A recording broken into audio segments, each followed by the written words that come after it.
A ocupação das terras da maioria negra na África do Sul tem longa história.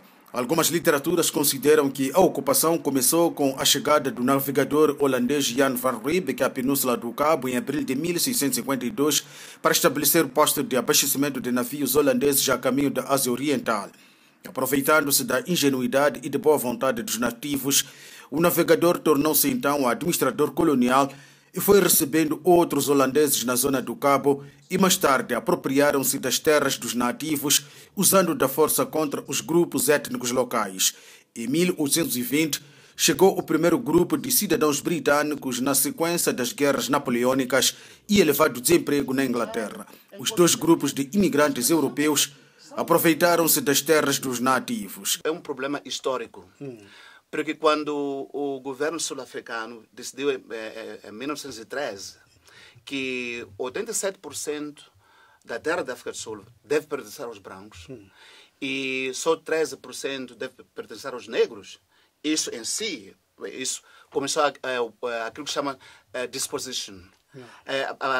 As pessoas foram tiradas de zonas, de uma zona com solo arável para uma zona cujo solo muito pobre, que não dava para nada. Então, o negro, a única maneira de ele depender, de ele sobreviver, foi de ser empregado ou nas minas, ou mesmo nas farmas. Foi então fundado o ANC para lutar pelos direitos e liberdades dos negros sul-africanos, incluindo a recuperação das terras usurpadas pelos brancos.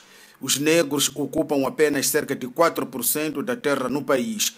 O ANC no poder quer a expropriação da terra sem compensação, livre de violência, anarquia e caos para manter a economia, produção e segurança alimentar. We must see this process of accelerated land redistribution as an opportunity rather than as a threat. Os brancos estão, entretanto, em pânico, apesar dos apelos do governo à calma.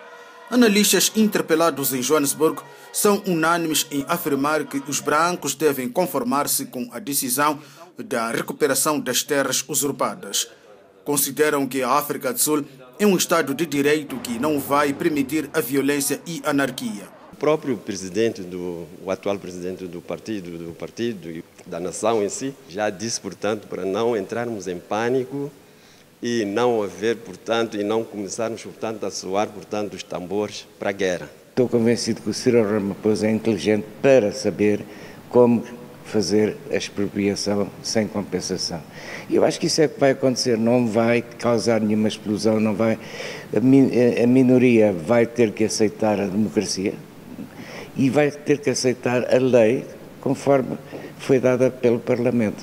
Com 35 mil agricultores comerciais, a África do Sul é considerado o celeiro da região que alimenta mais de 220 milhões de cidadãos sul-africanos e dos outros países vizinhos, incluindo Moçambique.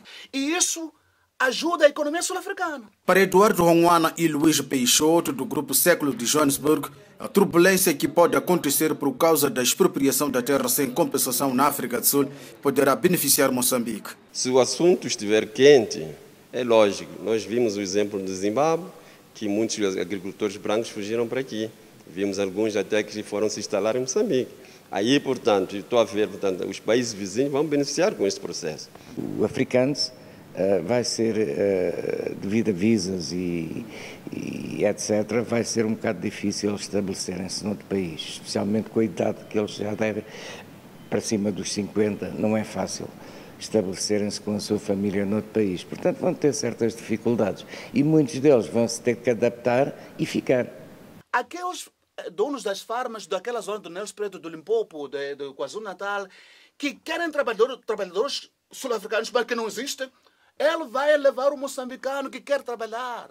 A Austrália instruiu a sua embaixada na África do Sul para acelerar a concessão de vistos aos agricultores brancos que queiram abandonar o país em protesto contra a expropriação da terra sem compensação.